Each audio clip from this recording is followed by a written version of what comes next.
gentlemen, welcome back to a brand new episode of At the Buzzer Sports, where we talk all things basketball all the time. I am your host, John Drummond. And about where we stand today, there's about 7 weeks left until the NBA playoffs, and there's about 25 to 20 games left for every single NBA team before we get to the playoffs. And before going into the playoffs and before going into this final stretch, there are about 5 teams that I can really see winning a championship. There are about 3 teams where I wouldn't be surprised at all if they won a championship, and those teams are the Oklahoma City Thunder, the Cleveland Cavaliers, and the Boston Celtics. And there are 2 teams within this 5-team tier race that I can see winning a championship. I would be surprised, but I can see the avenue to where they've gotten to win a championship. Maybe they get a favorable matchup. Maybe one of these teams just goes cold from 3. Maybe these 2 players on this specific team just play like 2 of the best players in the league, which they can possibly do. And those teams are the Los Angeles Lakers and the Denver Nuggets. So today we're going to be talking about 5 concerns, or not 5 concerns, but every concern I have for every single team coming into this playoff race and why I think that this could stop them from winning a championship. We're going to break down ways they can combat these weaknesses, things that could possibly happen if these things go wrong, what's the worst case scenario, and what's the best case scenario. The first team I want to talk about is the Los Angeles Lakers. First off, sitting at 37-21 is my Los Angeles Lakers. You guys know I'm a Los Angeles Lakers fan. You guys know that. So seeing my team at the 3rd seed, when I came into this season thinking that, this is probably going to be a 6 or 7 seed in the Western Conference, LeBron James and Anthony Davis were still a fantastic duo, but the surrounding pieces around it just was not the best. And then randomly, we just trade for Luka Doncic and our offense completely flips. We already know how good LeBron James has been playing. I've already made a video about it, but just to refresh your minds a little bit, over the past 12 games, he's averaging about 29 points, 9 rebounds, and 7 assists, shooting about 45% from 3 on 7 attempts with a 66 true shooting. LeBron has been a top 5 player in basketball this season, and now you add Luka Doncic, who can look like the best player on the floor or in the world on any given night. So with that, we knew that the offense was going to come seamlessly. Austin Reeves has also taken a major jump as an off-ball scorer, as a shot creator in the half court, as a playmaker, getting rim pressure. Austin Reeves has been phenomenal. So with these 3 players, it would make it really hard for the Los Angeles Lakers to be guarded, because you always want to have the ball out of Luka, LeBron, and LeBron's hands. I've seen the Oklahoma City Thunder do it, where they tried to blitz every pick and roll with Luka Doncic and force him to get the ball out of their hand. Now, who do they help off of? Do they help off of Dorian Finney-Smith, that's shooting 40% from 3? Do they help off of Rui Hachimura, who's been shooting really well over these past few games? Do they help off of Austin Reeves, who can attack closeouts and make decisions out of that? Or do you help off LeBron James, who is still one of the best downhill players in the league and one of the best decision makers in the league? What do you do? Not to talk about, in some of our best performances, we've been one of the best transition teams in the league, and we're 4th in points per possession in transition over the entire season. And with the addition of Luka Doncic, it now helps Luka Doncic to become a rebounder and just kick it out to LeBron, and LeBron can leak out in transition, being one of the most athletic players in the league still at age 40. And then the best part about it is the defense has been phenomenal. The defense for the Los Angeles Lakers has been top 5 in the NBA since early December. And I think it's just the more effort that the Lakers have been putting in as of recently. LeBron James has been bought in. Austin Reeves has been bought in. Luka Doncic has been bought in. Rui Hachimura and Dorian Finney-Smith have been great. Jared Vanderbilt, in the minutes that he has played, has been looking great as well. And even Jordan Goodwin, somebody that we're about to sign because he's about to get playoff minutes coming soon, he's been phenomenal as well. So the way that I just hyped up this Lakers team, you guys would probably ask, what is my concern? Because if I'm coming into this video saying all these great things about the Los Angeles Lakers, what could my concern be for them? And for me, that is still the point of attack defense, the size that they lack. Those are the 2 things that I look at this Lakers team and be like, I think that could be exploited more in a playoff series. I do think they can get beat on the offensive boards. I do think that we could see a lot more perimeter-centric type of guards in the Western Conference, because there's a lot of them. There's Ja Morant, SGA, Anthony Edwards, Jamal Murray. There are so many guards in the Western Conference that could fry this Lakers defense if they get guys like Luka Doncic and Austin Reeves on a switch. I mean, we saw it in the game against Dallas. I think Kyrie had 40. We saw it against the Charlotte Hornets. LaMelo Ball closed that game against the Los Angeles Lakers because they were constantly hunting Luka Doncic on the perimeter. So even if you're not the most successful at hunting Luka Doncic on the perimeter and getting those shots to go, you're still going to be taking a majority part of his effort and just a part of his stamina on defense, and that takes away from the offensive possessions. And what does that lead to? That leads to a lot of lazy shots. That leads to a lot of lazy passes. I love Luka Doncic, and he's become one of my favorite players in the NBA ever since he became a Laker, but we know Luka Doncic does not have a lot of stamina to hold up in those type of situations as of right now. I know that's something that he's going to work on and he's going to get better at, but as of right now, I don't know if I love Luka Doncic being hunted in every single possession in a playoff scenario, then having to come down on the offensive side of the floor and be one of the best players on the floor. I don't love that game plan. Because we see how Luka plays when he's clearly gassed. The passes are a lot more lazy. We start leaning on a lot of threes, a lot of step back, pull up threes. And then when they're falling, it's phenomenal. It's great for me. But when it's not falling, the offense can get stagnant and we're going to have to rely on our defense a lot more, which is something that I would not have to want to rely on in a playoff series.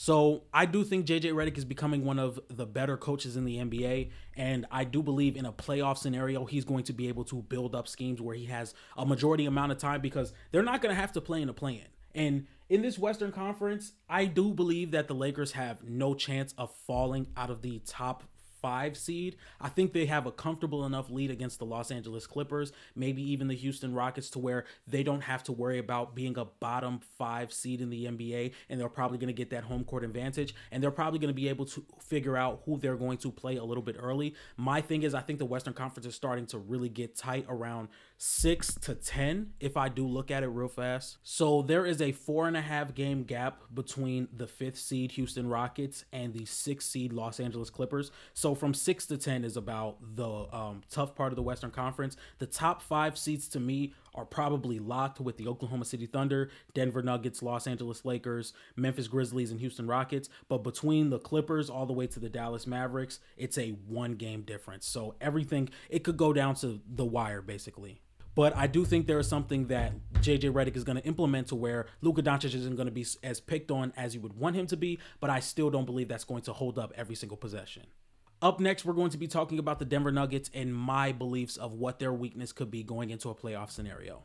But before we get to the negative, I want to talk about the positive. Nikola Jokic is possibly having one of the greatest offensive seasons we have ever seen, or if not the greatest offensive season we have ever seen, averaging about 29 points per game, 13 rebounds, and 10 assists on extremely high levels of efficiency. And the way that Nikola Jokic can prop up this offense almost effortlessly with his post-up play, with his three-point shooting that he has now added, with the passing, how good Christian Brown has been as a cutter and somebody that just attacks the rim really well and playing well in transition. Christian Brown has been phenomenal. Michael Porter Jr. is having a really underrated season. Jamal Murray has been playing better as of late. I do think this Denver Nuggets offense can be really hard to stop, but one of the things that we start to see with Denver is you aren't necessarily going to be able to be a high-level playoff team if you have 2 guys, sometimes 3, who are on the court that can help off, that defenses can help off of, attack Jokic a lot more. We saw it against the Lakers.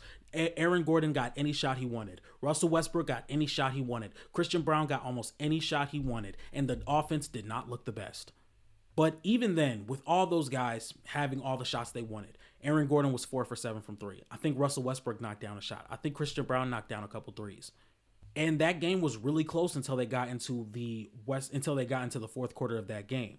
And let's also bring into the fact that Nikola Jokic only took 7 shots. So in a playoff scenario, I do believe Nikola Jokic can be a more aggressive scorer. I do think once he becomes a more aggressive scorer, things open up because there were still a lot of possessions where the Lakers fell asleep defensively and it gave easy cuts to the rim for guys like Russell Westbrook, Aaron Gordon, Michael Porter Jr., and Christian Brown. So I do believe that this offense around Nikola Jokic is going to be as easy as it possibly can for his supporting cast, where guys can cut to the rim and really just get reads off of what Jokic is bringing into the paint. And there's still going to be a lot of really offensive high points for this team. But once again, some of the concerns I have is how much is Russell Westbrook going to be able to play in a playoff series? He's been great for the Nuggets this season, but we see it against some of these high leverage teams that are trying to win these games. Russell Westbrook can get any shot he wants. On the perimeter, he can get any shot he wants. If he's going to beat us, we're going to pat him on the back and we are going to move on. I promise you, if the game plan is to let Russell Westbrook and let Aaron Gordon shoot, I promise you, we live off of that. So it's going to come down to Aaron Gordon making shots, Russell Westbrook making the proper reads when he does have the ball. I do think a couple of ways they can combat it is, I saw this on Nerd Set, shout out to Carson and Logan. They were talking about how they want to see Nikola Jokic become a screener a lot more, run a lot more inverted pick and rolls, play on the perimeter a little bit more, which I can understand. I don't necessarily love the idea of him playing on the perimeter more, just because he's also so comfortable in the middle of the floor. That's where he is best at. So the main game plan should be keep Jokic where he is best at. But then again, I can understand bringing him out to the perimeter because he can still be effective. He can post up from right inside the arc or maybe right outside the arc. He can be a spot up shooter. He still sees the floor very well from the perimeter, guys like cutters and things like that. And you do really space out the defense just a little bit if you take Jokic from the middle of the floor straight to a little bit outside of the perimeter. Up next, we're going to be talking about the Cleveland Cavaliers. Now, when we get to these higher level of teams that I was talking about, these weaknesses are going to be a little bit more of nitpicks instead of like real concerns, because I definitely see a world where Cleveland can get to the NBA Finals, but once again, these concerns are going to be more headed towards how they would play against the Thunder or the Celtics. So, for example, my concerns are going to be mainly predicated towards how they would play or match up against the Celtics and the Thunder. And for the Celtics, it would be the Thunder and the Cavs. And for the Thunder, it would be for the Celtics and the Cavs, and maybe even the Lakers and Nuggets. So do with that as you will. Now, the Cavs have been the best offense in the NBA, and they're actually a top 5 offense all time relative to offensive rating by era. Now, the main thing I would be worried about for the Cavaliers is just protecting Donovan Mitchell and Darius Garland from getting hunted, because we just saw in the game, I think Jaylen Brown and Jason Tatum were really trying to hunt Darius Garland and Donovan Mitchell, but even then, they were also trying to hunt the bigs with Evan Mobley and Jared Allen. And they were getting success in that first half, just being able to create constant rim pressure and just kicking it out to shooters. And that's when Boston is most dangerous. When they're knocking down shots, that is when they're most dangerous. But Cleveland kind of leveled that back, and they started to play a lot better. They started to get a lot more threes. Darius Garland and Donovan Mitchell just extremely took over. So once again, and then again, I don't look at this game as much of a measuring stick. Once again, it's a measuring stick for me, but still, again, I don't look at it as a huge measuring stick because Kristaps Porzingis and Jrue Holiday just did not play. And once again, I think when we look at these type of games, we start to see how much of an impact Kristaps Porzingis really is, because in the second half, Cleveland was just creating rim pressure after rim pressure after rim pressure, whether it was Darius Garland, Donovan Mitchell, just asking for Sam Hauser on the perimeter and creating against him and getting to the rim and getting open looks for guys like Evan Mobley, who played phenomenal in that fourth quarter. He hit 2 threes. He was getting rebound after rebound after rebound. That's another thing where I'm like, Kristaps Porzingis has to be in this series. If you don't have, as a matter of fact, I don't want to talk about Kristaps Porzingis too much because we're going to be moving on to him later in the video. And I've seen in recent games that they've tried to attack Darius Garland and Donovan Mitchell as much as possible. They have not had the best success, but once again, when it happens, it does start to happen a lot. Now, against OKC, my biggest thing would be they've used Evan Mobley as a ball handler a lot this season, and they really took that away because OKC does the best, or is the best in the league at forcing turnovers and getting out in transition. And we saw, again, the first 2 games, Evan Mobley just could not put the ball on the floor. It was just leading to turnovers. Like, one thing I said before the home game that they had against the Oklahoma City Thunder, the game that they won, Evan Mobley just wouldn't be able to put the ball on the floor because of the pesky defenders that Oklahoma City has with SGA, Jalen Williams, Lou Dort, Cason Wallace, Aaron Wiggins, Alex Caruso. There's just so many really good defenders in that lineup. And then as soon as he puts the ball on the floor, it was like late first, early second. He puts the ball on the floor, instant turnover. That's something that they can completely take out, because even in the second game, when they didn't have Isaiah Hartenstein or Chet Holmgren and they ran a small ball lineup, OKC pounced on the ball the second Evan Mobley or Jared Allen got it. And they ran so much offense between Evan Mobley and Jared Allen in the first game to where they were completely shell-shocked in that game, and they led to 14 points in a quarter. Up next, we're going to be talking about the Oklahoma City Thunder, and this is the thing that I have with the Oklahoma City Thunder. And now we're starting to get to a tier where I think the Cavs can still win a championship, but I think they're third on my list. They're still third on my list. these are two teams that I think are going to meet in the finals, and these are two teams where I'm really, really, really nitpicking their weaknesses and their concerns that I have for them going into the playoffs. And simply for the Oklahoma City Thunder is how much is the offense going to show up around SGA? We've seen lapses in games where the Oklahoma City Thunder just cannot score the ball. If SGA is not on the floor, if they have guys that just cannot make shots, whether it's Lou Dort, Jalen Williams, Isaiah Joe, Aaron Wiggins, Alex Caruso, Isaiah Hartenstein, when these guys are struggling offensively, it becomes SGA, please make a play, please save us. Hopefully some guys can hit some threes, but that offense is really not as reliant as you would want it to be in a playoff scenario. I think Lou Dort has improved as a three-point shooter, but you're still going to dare him to shoot, and once he has to put the ball on the floor, it kind of takes away from everything he could do offensively. I think Jalen Williams is a good shot creator and a good mid-range shooter, but once again, I don't think he has that first step in that athleticism to really get to his shot consistently for him to get clean looks in a playoff scenario. But once again, like I said, I'm nitpicking really hard with this Thunder team because they are still the best defense in the NBA. Chet Holmgren has looked really good defensively ever since he's been back in the minutes that he has played. Isaiah Hartenstein is still a fantastic playmaker, and he can play in the middle of the floor with his push shots that are really good as well. And SGA, once again, one of the best offensive players in the league, having one of the best guard seasons we have ever seen in NBA history. To where if the Oklahoma City Thunder are making their shots, if Lou Dort is shooting well, if Jalen Williams and Cason Wallace and Isaiah Joe are playing well, Aaron Wiggins is one of my little X factors in this Thunder team, because if Aaron Wiggins is going, if the Oklahoma City Thunder decide to just shoot really well in the playoffs in a 7-game series against anybody, I don't see them losing. And last but not least, we have the Boston Celtics. And I have two concerns for the Boston Celtics, which is actually more than I have with the Oklahoma City Thunder. And one of them is just health. How much is Kristaps Porzingis going to be able to play in the postseason? Because once again, this is not the same league it was last year. This was not the same league it was last year. You're not going to be able to win an NBA championship without Kristaps Porzingis on the floor. I think they would have a really tough time trying to play against Milwaukee without Kristaps. I think they have a really tough time against Cleveland without Kristaps. I think they have a really tough time against Denver without Kristaps, even though they just beat them as I'm recording this video. I think they have a tough time against OKC without Kristaps. There is a lot of things that could go wrong if Kristaps Porzingis is not playing. I think teams are really going to dare Al Horford and Drew Holiday to shoot in a playoff scenario to where they can gap up just a little bit more to try and really force help to where if Jason Tatum and Jaylen Brown get those switches. Because once again, it's going to happen.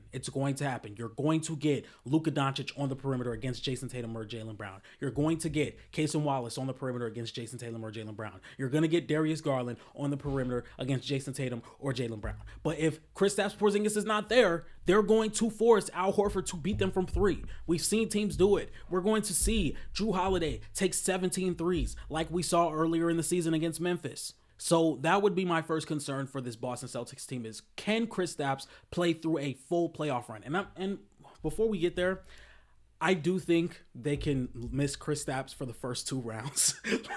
To be completely honest, if they're sitting at the 2 seed right now, if they play the Orlando Magic in the first round, I think they can miss Kristaps. And then if they play New York in the second round, I think they can miss Kristaps. Against Cleveland, I don't think they can miss Kristaps. I just don't.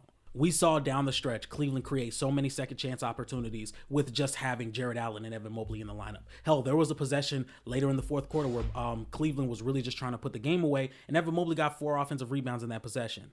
And my last concern for the Boston Celtics, which is once again a nitpick, I really don't know how much they're going to be able to kill teams from 3, because I think their efficiency has dropped off a little bit. Their volume has went up, but their efficiency has dipped just a little bit. But then again, Boston do such a really good job at not forcing up a lot of threes, but getting a lot of open threes and preventing the opposing team from getting a lot of open threes. So once again, even if they're not hitting at the efficiency that they did last season, they're still going to have such a major gap in the 3-point margins to where I do believe that they should be okay. But there's a world where Jaylen Brown and Jason Tatum are just not necessarily getting open looks for guys like Derek White, Drew Holiday, Sam Hauser, and Peyton Pritchard.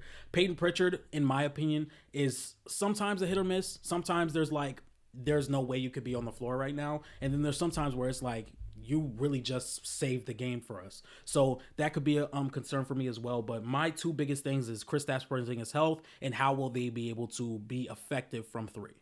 So, ladies and gentlemen, I hope you guys like this video. If you guys like this type of content, please be sure to like, comment, and subscribe. I appreciate everybody watching, and I will see you guys tomorrow. Peace.